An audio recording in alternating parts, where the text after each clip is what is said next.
Umaasa itong si Senadora Grace Poe na ang itatalagang kalihim ng Department of Agriculture ni Pangulong Ferdinand Bongbong Marcos Jr. ay may key na sawatahin ng korupsyon sa naturang ahensya. Ginawa ni Poe ang pahayag matapos sasabihin ng Pangulong Marcos na magtatalaga siya ng kalihim ng DA na isang expert sa larangan ng agrikultura. Ayon kay Poe, ang pahayag ng Pangulo ay auspicious development para sa ating mga magsasaka, mga kababayan at sa mga sektor ng agrikultura.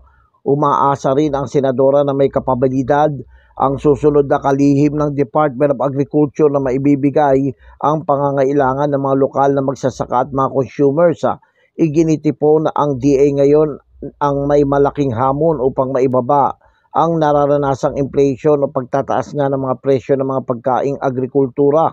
Ipinunto pa ng mambabatas na tanging ang Pilipinas lamang ang mas mataas pa ang presyo ng sibuyas kesa sa mga meat products at tanging bansa na napapaligiran ng karagatan ang nag-aangkat ng asin. Aniya, sa susunod na may tatalagang kalihim ng Department of Agriculture, umaasa ang mambabatas na muling sisigla ang agrikultura at mapapababa ang presyo ng mga pagkaing pang-agrikultura sa bansa. Ako, si Jojo Sikat, walang inaatas ang balita.